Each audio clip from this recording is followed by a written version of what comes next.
Hi, welcome to Etiquette, the Citizens International Organization, ETSIO for short. We are a social enterprise committed to raising a skillful, mannerly, confident, and self-aware generation. My name is Chagoze Madindo, and I'm super excited to have you join me today on Etiquette Tips, Tuesday Etiquette Tips. If you're just joining us, please do well to subscribe. Click on the button below and subscribe so that you are informed when we have something that edifies you or enlightens you and builds your social skills and character development. If you're a returnee, thank you for taking out time and joining us again today. Now, as an offshoot of our last installment, I'll be talking about the etiquette of personal space at the workplace, right? So this is the link to our last post. If you haven't watched it, you want to watch it because it's basically me lifting all that we talked about last week and just applying it and tailoring it to the office, to the workplace. So basically, because a lot of people spend so much time in the office, the tendency is to get to bond, and sometimes we let our guards down, right? But at the workplace, there are certain rules and boundaries you cannot cross, or rules you cannot break. To do that will amount to harassment, physical violation, and then there are also legal implications for some of these actions. Earlier this year, especially if you're in Nigeria, I'm sure you would have heard the story of the man who lost his job because he commented on a colleague's body. Yes, and there were arguments for and against her decision to report to HR. Well, after today's installment, after going through this video, I'm hoping that you have a clear understanding of why people act the way they do in response to setting up people's actions. So basically, guys, I'm doing this video to save your job, to help you save your job, to save you from embarrassment, and to also save you from legal drama you don't want to. Principles or the rules of personal space at the workplace affect 5 main areas: your physical space, your physical touch, your privacy, your airspace, and your workspace. Rule number 1, physical contact. You're not allowed to touch people except your relationship has grown in the office to that extent.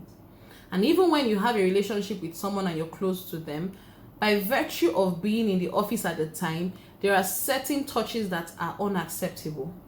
When you pass your colleague, it's okay if the person does not mind to just touch them on their shoulder, very lightly on their back, and then that's it. Please don't go around the office looking for colleagues that are stressed out, either male or female, and trying to massage them. Yeah, you don't even want to do that, even if you're super close. For the context of the workplace, you want to leave that. It's very wrong. So you want to leave that till after work, when you're going to your happy places and you want to do what you need to do. It just sends the wrong signal about you, right? So don't get too used to touching people. And I'm also going to make a comment on the culturally diverse workplaces. There are some people who are very touchy, and there are others who just like to not be touched or hugged. So it's good for you to know your colleagues individually and just deal with everybody according to their preferences, right? Number 2, physical distance. The same rules that apply from the general rules are the same rules that apply in the office. In the office, because it's a commonly shared area, you want to make sure that you're standing at least 4 to 5 feet away from people per time, whether it's your subordinates, your superiors, or your colleagues. Just make sure that there is so much space. Don't get too close to them and be speaking in their mouth. It's really wrong. It's annoying and it's super uncomfortable. The third rule that affects personal space in the workplace is your privacy.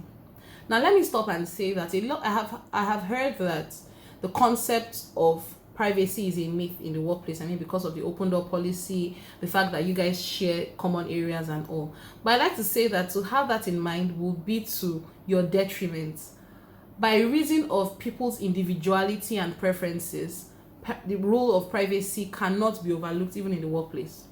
So when it comes to privacy, please, number 1, knock before you enter people's private spaces, whether it has a door or not, whether it's a cubicle or a shared space or a properly enclosed office. Please knock. When you get into the office, don't assume that because they told you to come in, it's okay to sit down. You want to stand and be asked first before you sit. Okay? Even for cubicles, just do a slight tap so that the person knows you're coming and that they can prepare for you emotionally, for starters, and even physically.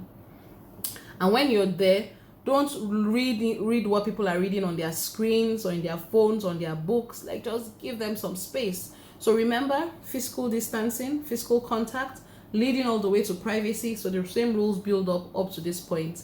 Respect people's privacy.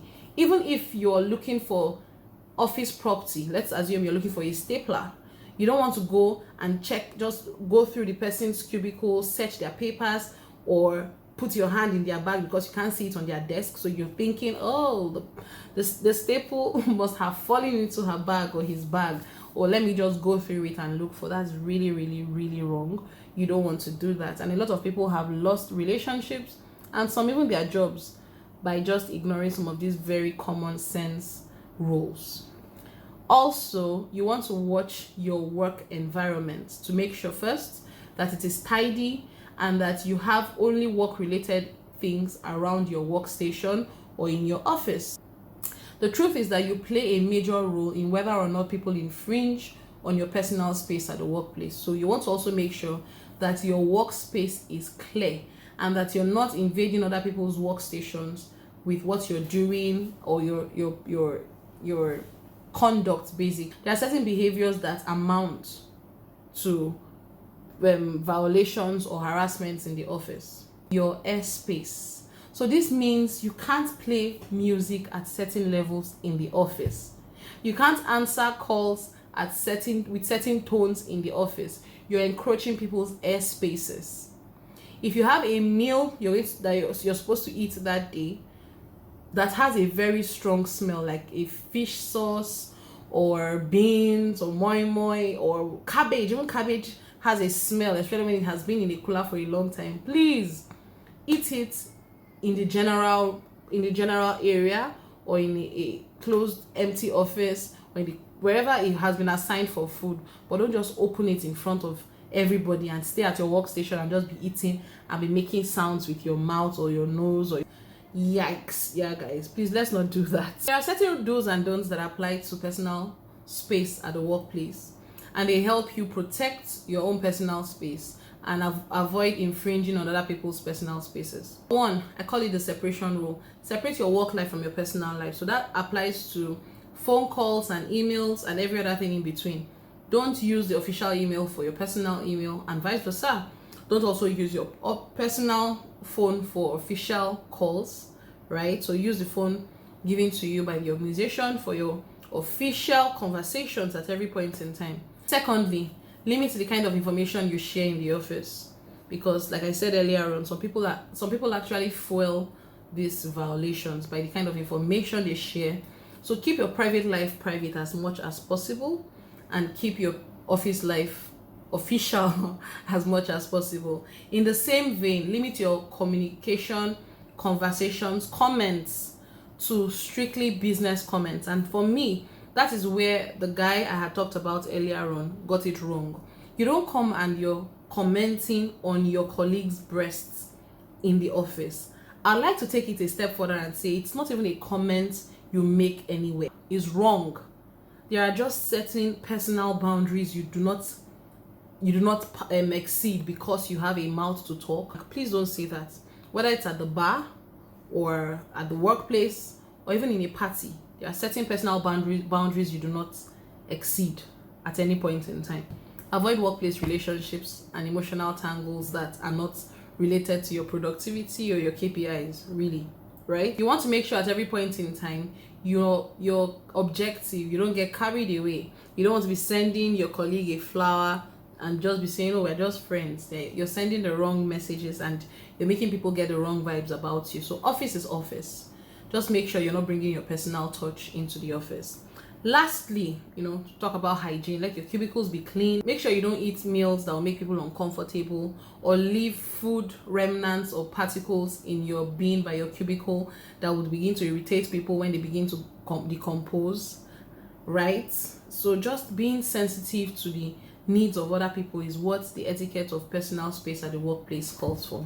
I hope you've learned one or two things. I wish you'll share this video with people who need to hear this, because there are a lot of people out there whose lives you will be saving literally by sharing this video.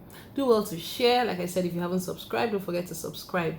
Leave a message for us telling us if you have had any form of violation or infringement of your personal space, especially in the workplace. We want to hear your story. In the meantime, you be good.